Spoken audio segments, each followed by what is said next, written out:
Michigan has a law that makes it legal for a person to sleep with one of their farm animals, so long as it's either a cow, a pig, a goat, a horse, or a chicken. That's Michigan.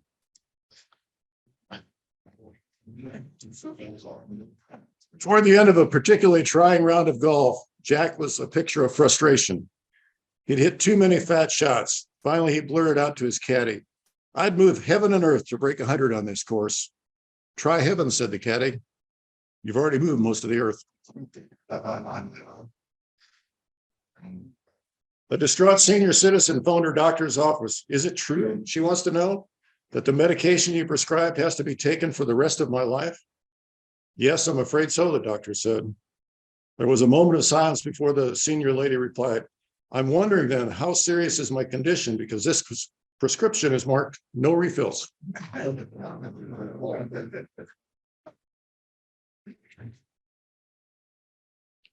had to add a couple of orchestra jokes in here. While happily watching the Bermuda Philharmonic Orchestra, I was amazed when the guy playing the triangle disappeared. No, they're not always good. He liked it. I heard a backwards symphony come from Beethoven's grave. Turns out he was decomposing. The violinist in an orchestra don't do much. They just fiddle around. And in the orchestra, there's a place for everyone. What if they're completely tone deaf? Easy. We give them 2 sticks and put them back by the kettles. What if they have no sense of rhythm? Easy. We take one away and put them out front.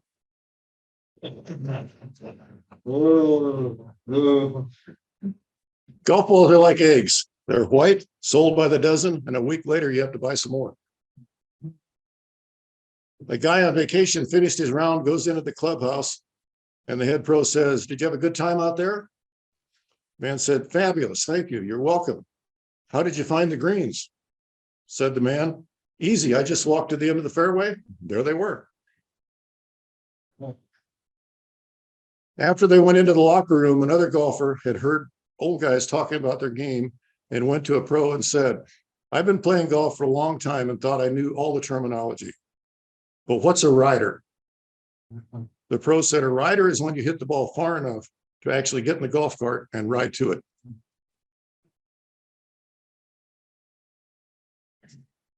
And as always, I like to kind of leave you with a couple of positive thoughts. Big shots are only shots.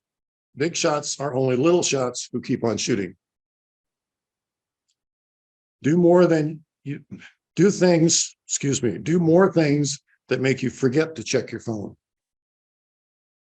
Then there's some fines for today. If you've had corn on the cob this week, I don't know if today's counts or not, but that's $1.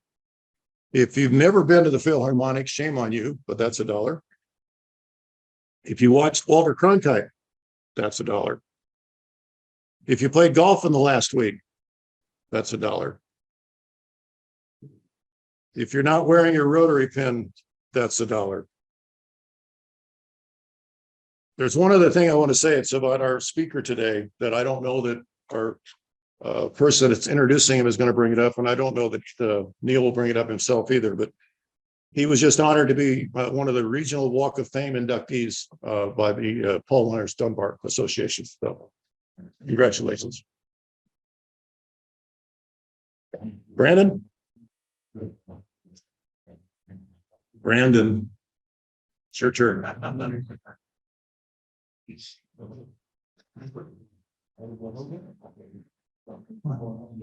Sorry about that. Little sidebar. Okay. Happy Bucks. Who's got them? Starting Colin. Wow, my third grandson's playing football again tonight. Last week he caught us. Was that the touchdown that beat Franklin? He didn't. Franklin was who Beavercreek beat, by the way. I have 3 happy bucks. The first is I got it early. And Stephen beat me and already had Zoom running, which is good. Loudly. The second is I'm no longer COVID era. I'm happy about that. Today. No, just a negative 3 times. I've got 2 more kids, so I can do more. And the third is that tomorrow night, sometime between 7:30 and 11 o'clock, the Buckeyes are gonna beat that team from South Bend, Indiana. Probably. Sir. Great football team. Their kicker, Sean Morse, has had 2 40-yard plus field goals in a row.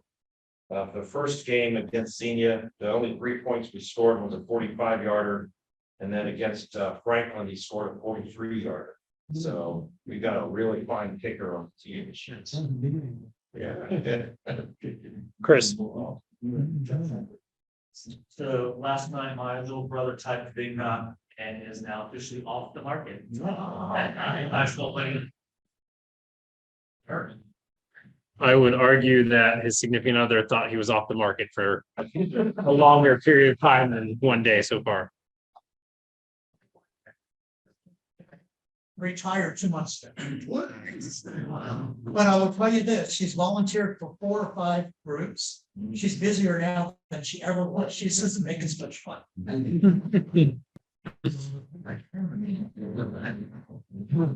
Who else is happy? Sir. It's just good to see Rick here finally.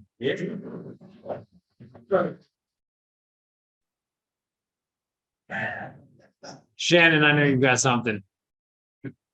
Yeah, that's right. Pressure's on. And the Popcorn Festival will be over in only a week. You know, that's a great segue real quick before I forget. Mr. Jim Rudd wanted me to bring up the fact that on Saturday, we have one opening from 4 to 6, but you will have to hang out with Bob Kochoy. So take that for what it's worth. Shift 5 from 6 to 8 is wide open. We need 2 people from shift 5, 6 to 8 on Saturday. And then on Sunday morning, the first shift from 11 to 1, we need 2 people. Again, that's just manning the popcorn festival booth. And we're not doing, you don't have to make like cotton candy or anything crazy this year. It's really easy. So if you're available, please help out. Water for $1. Very easy. Very easy. Sir. Before having, but my fiance started her internship with the Greene County Violence Prevention Center yesterday. So we had a great day. Nice. Congratulations. Sorry, I dovetailed into an announcement. Any more happy bucks? Okay, with that, I will do the ticket drawing here. We have number 117442. Mike Zwick. It's birthday next week too, so it'd be a great birthday.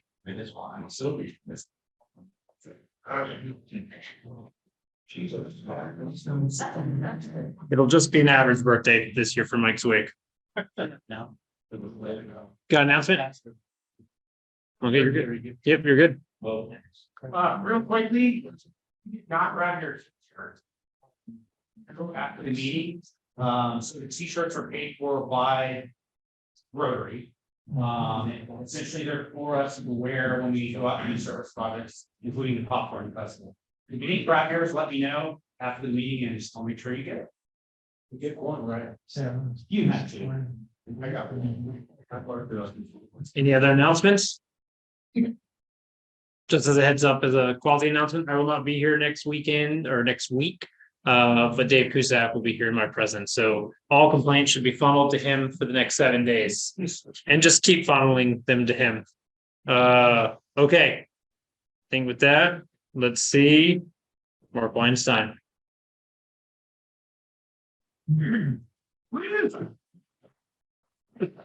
So nothing very funny. So I wasn't going to say this, but in the spirit of how Don tried to embarrass my home state, all I have to say is go blue. Okay. So our speaker today, Neil Gittleman, is the artistic director and conductor of the Great Dayton Philharmonic Orchestra. He's a native of Brooklyn, New York, and he graduated from Yale University. And he is a recipient of numerous awards for his musical expertise. He has faithfully led the Dayton Philharmonic actually, he's in his 28th year.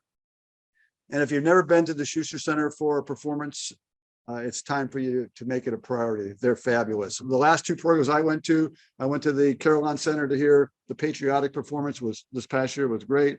And then Juneteenth down at the Schuster Center. So I encourage you to both to attend as many as you can attend. Under Neil's direction, the Dayton Philharmonic Orchestra has received the American Society of Composers' Authors and Publishers Award for adventurous programming of contemporary music, not just one time, but 9 times. Neil and his wife, Lisa Fry, make their home in Dayton. So please welcome Neil Gittleman.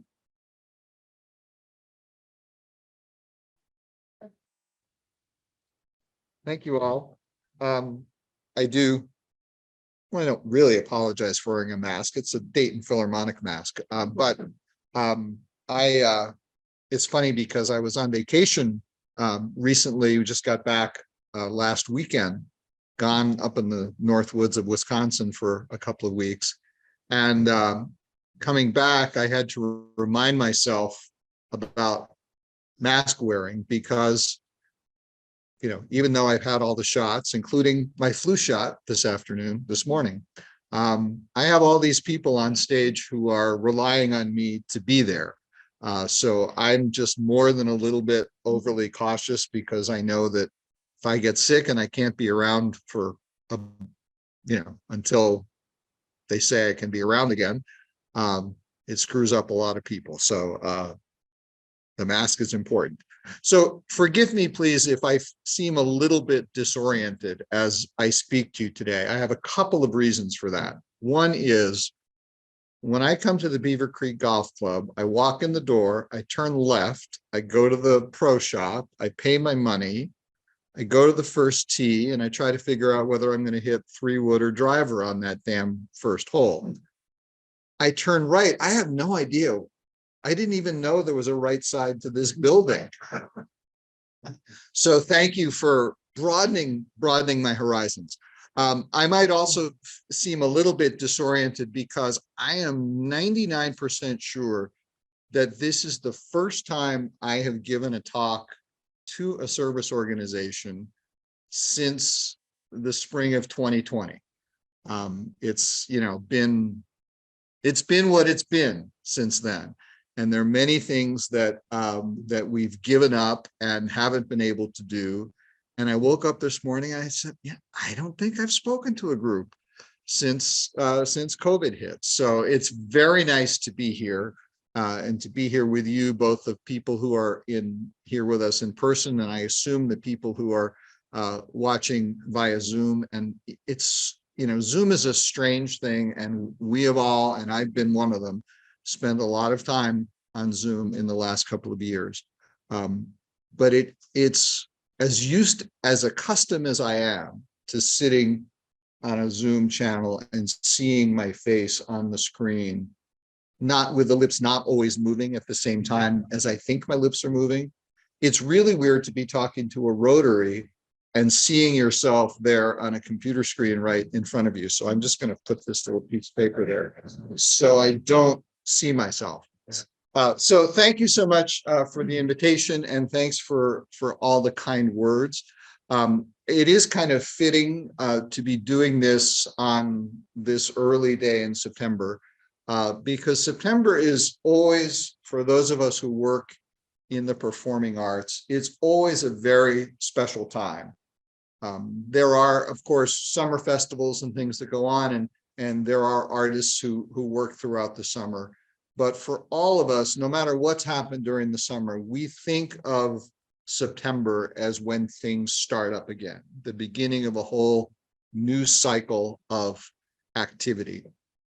And especially with what we've all dealt with over the past couple of years, every time you come to a new cycle of activity, it is a very exciting and a really cool place to be. I know all of my colleagues on stage in the orchestra are very excited that we're getting back to work. Our first rehearsal is a week from Monday. So I guess that means I have a couple of more days, not really, that I can goof off. But it is very exciting when a new season comes. It has been a very tough couple of years. I can say, I'm not sure if this is real wood, but knock wood, even if it's not quite, no, I think it is real. Yeah. We at the Dayton Philharmonic and the Dayton Performing Arts Alliance, compared to some other organizations, we came through the COVID thing not so bad. We were very fortunate back in the early days of the pandemic. We qualified for some of the paycheck protection money, and through that, our musicians, we had to cancel a lot of performances in the second half of the 2019-2020 season.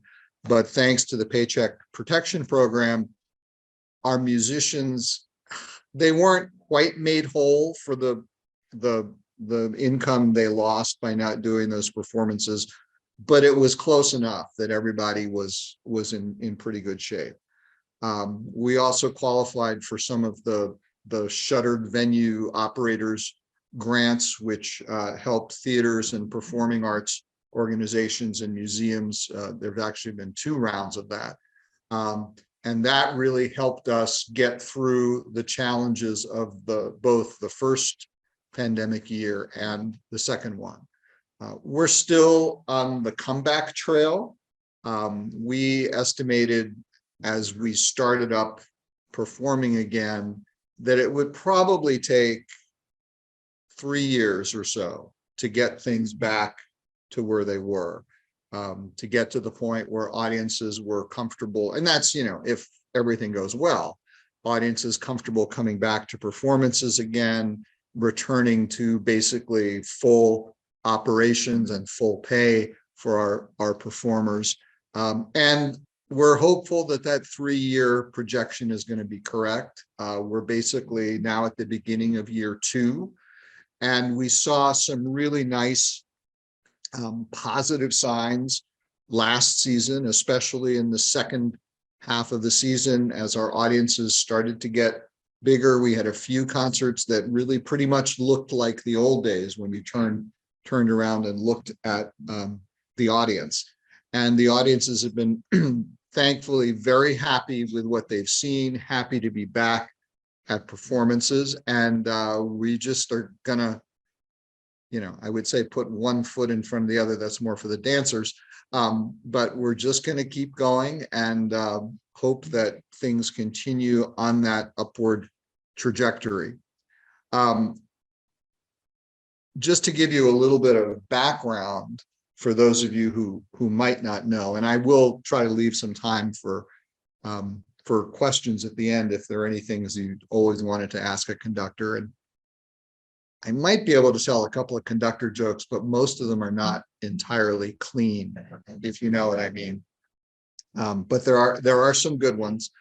The Dayton Philharmonic is really unique among orchestras in this country. And there are literally hundreds, I don't know the exact number, probably if you count from community orchestras to fully professional orchestras, there's probably 400 orchestras in the United States at all kinds of different levels, and then probably includes youth orchestras and college orchestras. But there's only one orchestra like the Dayton Philharmonic, because 10 years ago, as some of you may know, the Dayton Philharmonic and Dayton Opera and Dayton Ballet merged to combine ourselves into what's called the Dayton Performing Arts Alliance. And when we did that 10 years ago, we were the first organization of its kind in this country. That's a model that's actually very common in Europe. In most European cities, the orchestra, the opera, the ballet, the theater are all under one roof, all run by the city, funded with government funding. That's a whole different thing, but that's a model which is quite common in Europe. And so when we did that, we were sort of not really adopting the European model, but we were certainly thinking about that. We were the first organization in the United States to do that. And 10 years later, we are still the only one. There are other cities that have been interested in the idea, and there's some that have done some sort of smaller combinations. Toledo just recently merged, I think it was the orchestra and ballet, the opera. There's one of the organizations in Toledo is not in their merged entity. And when they were talking about that and thinking about it, they came down here and talked to us for a few hours about how we had done it and why we had done it and what had worked and what hadn't worked. The biggest thing, there are two really big things I think that have worked in the partnership that we have. One is that being a united organization of the opera and the ballet and the Philharmonic has allowed us to make collaboration kind of an automatic part of what we do. There were times, for years, almost ever since I came here 28 years ago, the Philharmonic had been the orchestra for the opera. The opera would hire the Philharmonic to play for all their performances. We played with the ballet maybe once or twice. We did a couple of things with the ballet for the big show that opened the Schuster Center back in March of 2003. But it was always, and we had conversations about, well, could we do something with the ballet and the orchestra playing together? And it was always hard because the three different organizations work on kind of three different time scales. Orchestras tend to sort of, at least, well, this is, before COVID. In the old days, orchestras tend to plan their seasons at least 1, sometimes 2, maybe even 3 years in advance in terms of, we want to do this big thing this far down the road. Opera companies, maybe a year to a year and a half out.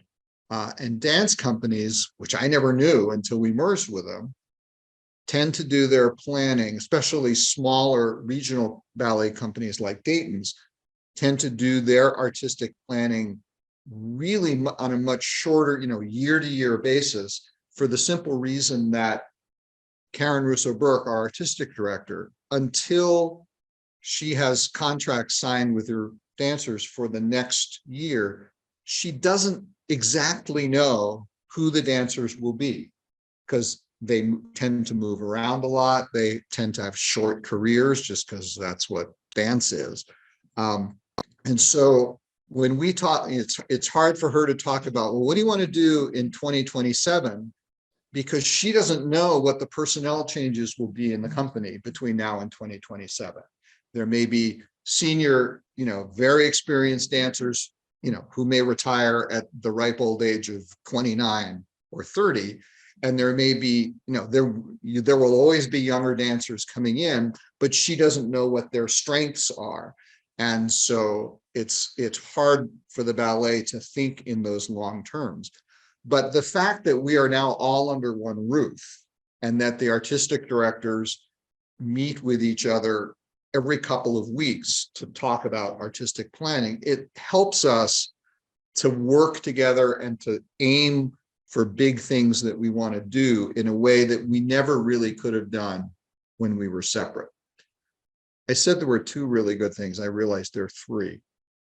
The second really good thing that has happened in Dayton is that we have, and again, I'm very superstitious, so I knock wood all the time.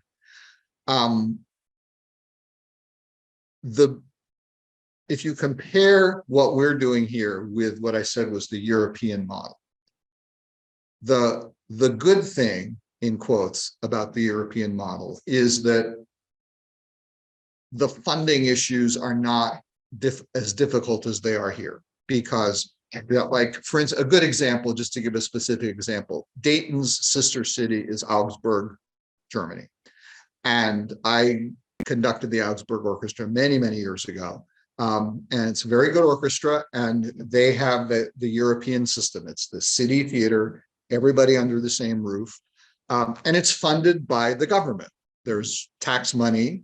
They pay much higher taxes in Germany than we do. And both money from the federal government and money from the city government pays for the salaries of all the performers who work in the ballet and the opera and the theater and the orchestra.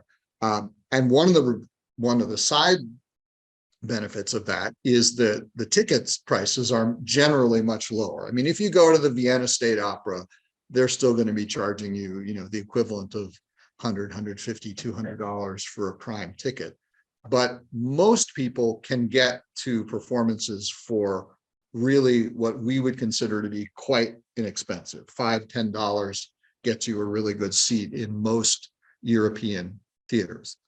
So that's the good side. The bad side of the European model is the absolutely cutthroat infighting that happens inside the theater administration between the artistic leader of the orchestra and the artistic leader of the ballet, and because they're all fighting for the pot of money that's coming from the government. And believe me, those knives are sharp. And so when we went into our merger, one of the things that was conscious in all of our minds, and especially in my mind, because I'd seen it in the times that I'd been guesting in European houses like Augsburg, is the one thing we have to absolutely do is not get involved in that. It really has to be the Three Musketeers thing. All for one, one for all. We're one organization that does these three different art forms. And we have to, we sink or swim together. And we have successfully done that. We were, the artistic leadership, we all respect each other. We work well together.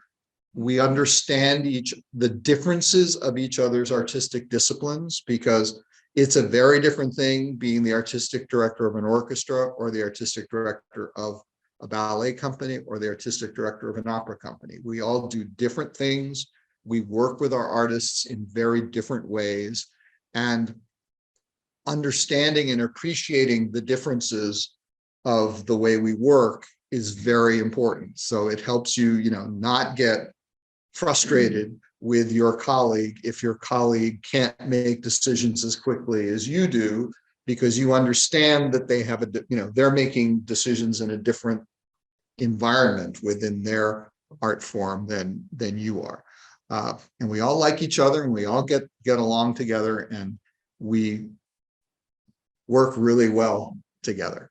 And but I think it's been good for me, especially, to have that vision of how bad it can be in the European theaters, to always be thinking, don't even get it anywhere close to there. The third important thing is, and I really mean this seriously, if we had been three separate organizations still 2 years ago, I think there's at least a 50-50 chance that none of us would have made it through the COVID shutdown. Because we were united, because I don't know. Stephen Sondheim, the late Stephen Sondheim, in one of his wonderful musicals called Sunday in the Park with George, has a song called Putting It Together, which is all about what you have to do to make art in the world. And the not the punchline, but the refrain of the song is, the art of making art is putting it together bit by bit. But there's a second refrain that goes throughout the song that I always think about, and it's, art isn't easy. It's like, no shit, Sondheim. So this is not an easy thing that we do. It's complicated, but it's really wonderful and it's very rewarding to do. But the stresses that arts organizations were put through of all different sizes were put through during COVID, took art isn't easy and made it like times 100. And I really think that it would have been so much worse for all of us if we'd been separate, that we're much, much stronger together and we can do lots of great things. So I'm really optimistic as we start a new season. I'm very excited that we're back to playing. Another one of the things that we didn't do, and most orchestras in the country just sort of stopped doing when COVID hit, was having auditions. Because, are people going to travel to audition for jobs? What's the circumstance, what's the work going to be? We just kind of stopped doing them for a while. And just this past week on Thursday and Friday, we had our first set. We have some openings in the orchestra for people who've retired, and we've been filling them with temporary musicians over the past couple of seasons, but we just hadn't started the audition process again. We had our first set of auditions in a couple of years for a 1-year horn position and 2 positions in the violin section. And we hired 3 wonderful musicians to join the orchestra. We have auditions for our other opening that we're filling this year for a bass clarinet and 3rd clarinet player coming up next week. So it really does feel like we're continuing to come out of the tunnel that we were in. And it's very exciting to be getting back on stage and playing music again. I brought propaganda on the table. So if you haven't seen our what we're doing at the ballet and the opera and the orchestra this year, please check it out. We would love to see you.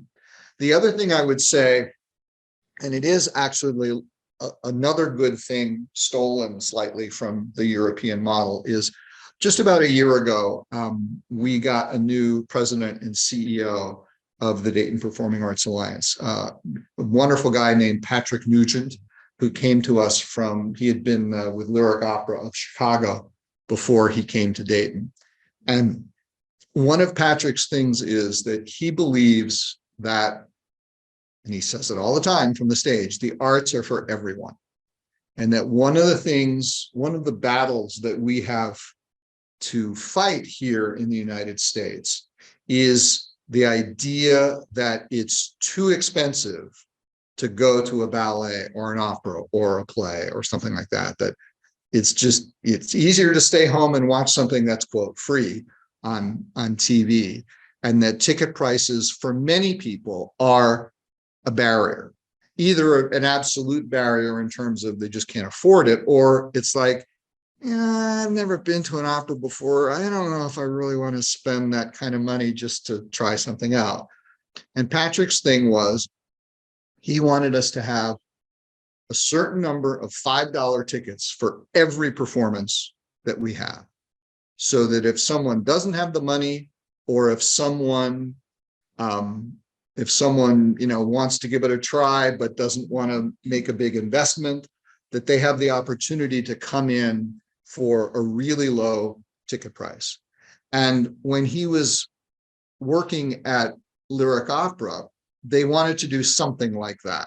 And I think they wanted them to be $20 tickets. But they had a different problem, because at the time, their performances were basically sold out.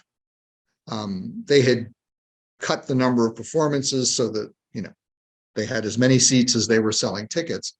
But now if you want to make $20 tickets available, how do you do that when you don't have seats available? And they were going out to raise money from sponsors to try and make it possible to make these tickets available. When Patrick came here, he said, look, we're coming out of COVID. We have lots of empty seats right now. We hope to change that over time, but let's use those empty seats as an asset. If we can get someone in the door to sit in an empty seat for $5, A, we're $5 ahead, but B, we may have made a friend in the process and may have made a future fan and a future supporter. So that we are now in the second full year of doing the Arts Are for Everyone thing, and it's been very, very successful. We thought originally, you know, if we get a few hundred people who take us up on that, that would be a success as an experiment. I think the number is just under 4,000 people came in through the door under that program. And in fact, I had a last thing I'll tell you, it was funny. There was one show, it was a show in my rock and orchestra series of the orchestra, where we had, it was an Elton John show. Wonderful, wonderful performer who just, you close your eyes, you'd think Elton was there. I can't remember his name, but he calls him he bills himself as not quite Elton John, but he's really, really close. And I went to that show because I wasn't conducting, and just for fun, I sat up in the very last row of the Schuster Center. Now, the thing about these $5 tickets is they're not just in the last row. They're scattered all throughout the theater, so you can sit where you want. But there were a fair number of people who'd gotten in on $5 tickets sitting near me. And the reason that I knew that is Patrick came out to do his little curtain speech at the top of the show, and he got to the point where he was talking about how important donors are to the orchestra, because, you know, ticket prices don't pay for what we put on. We need donors, individual donors, corporate donors, foundation donors to help make up the difference so that the ticket prices aren't completely astronomical. And he said, you know, without our donors, the ticket you bought tonight might have cost 2 or 3 or even 4 times more than what you paid for it. And lots of laughter in the seats around me. So I know, yeah, they had paid $5 for their tickets. So it's a wonderful thing that we're doing, and I'm just very excited that it's been that successful and it's helping us connect to more and more people.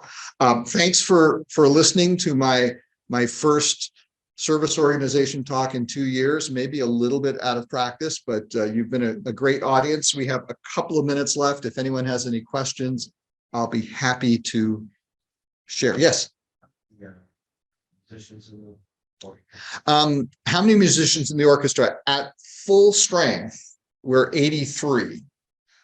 We have a few positions that for budget reasons we've been holding open for a while. So right now, I think our full strength is probably closer to 75 or so. And for some performances, we play with smaller numbers. It depends on exactly what we're playing. But we have right now about 75 musicians, they're all basically all part-time. Alas, we don't pay enough for it to be the only job they do. Many of them are private teachers, or they have university teaching jobs, or they have other careers that they do at the same time. Yeah. You know, how many of them are from Beavercreek, your current players? I do not know how many of them are from Beavercreek, but I know some are. And I know our principal horn just moved from Kettering to Beavercreek like 2 weeks ago, and he is so happy. He now has more than one bathroom in his house.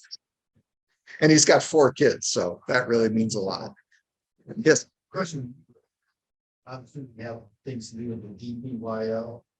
Yeah. Do I have things to do with the charge or? Well, I'm not. The DPYO is the Dayton Philharmonic Youth Orchestra. I'm not in charge of it. I mean, they sort of are under my. The Philharmonic Youth Orchestra is conducted by Patrick Reynolds, who's our associate conductor of the orchestra. Patrick's been with that, or I think it's almost as long, about 25 years. And they're a wonderful, wonderful youth orchestra. One of the really cool things, our first concert this year, the one that's coming up, it's September 16th and 17th. our guest soloist for that concert, a wonderful young American flutist named Brandon George. Brandon is just a great player, but he's very special because A, he's a graduate of Stivers High School. B, he's an alumnus of the Dayton Philharmonic Youth Orchestra. And so it's really very cool that he's out there in the world being incredibly successful. And we've had several former members of the youth orchestra who've played in the orchestra after they've gone off to school. So it's a really wonderful program. The reason I asked, my wife had one of the students in the orchestra, DPYO. She's now at UC studying, and she's pretty phenomenal. So I was very impressed. Yeah, it's really a wonderful organization. And I mean, keeping that going during the pandemic was really something, because they with the distancing stuff, Pat Reynolds just came up with the greatest scheme. We found a school, I don't remember the name of it, just south of Dayton. It was a private school, a parochial school with a large gymnasium that was willing to host us on weekends. And the woodwinds and brass of the orchestra sat basically on the gym floor, all spread out. The string players stood in the bleachers, and Pat was in the middle with strings behind him. And God bless them, they pulled it off, and it was great. So, anything else? Yes. What's the average wage in the orchestra? The average wage in the orchestra, sorry, it's complicated because we're what's called a per service orchestra. So musicians, they're guaranteed to be offered a certain number of services, either a rehearsal or performance. They're each guaranteed a certain number of services each year, and there's a pay rate for the service.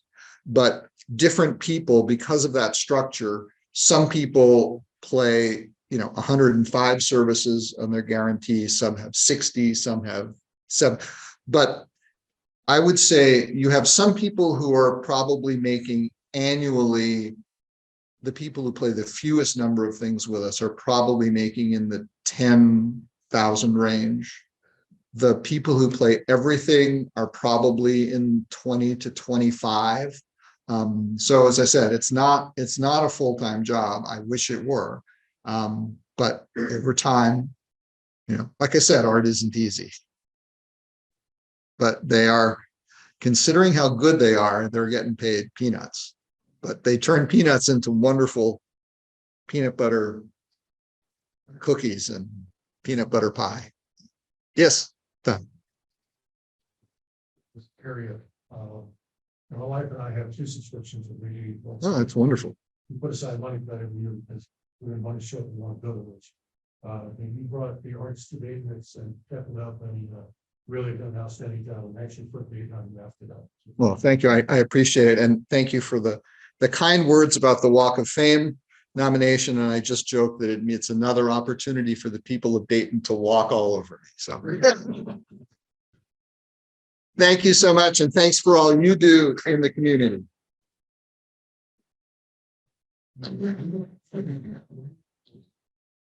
Thanks, sir.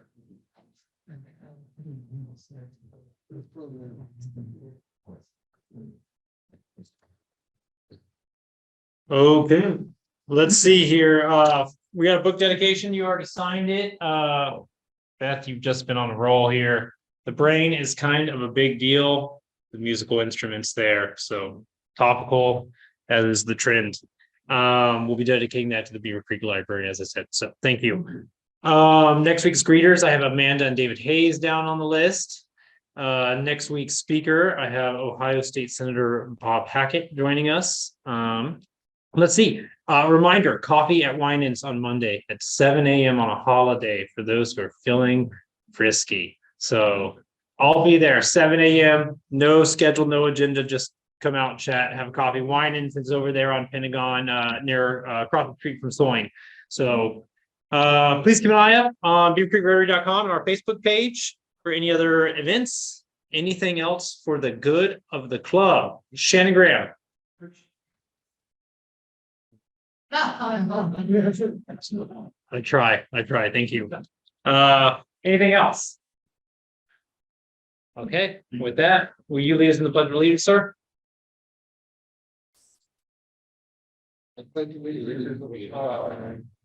United States of America. And to the republic for which it stands, one nation, under God, indivisible, with liberty and justice for all. Very good. Thank you all. Have a great weekend. Long weekend too. Monday morning, 7 a.m. wine-ins. Ooh, loud. There it is.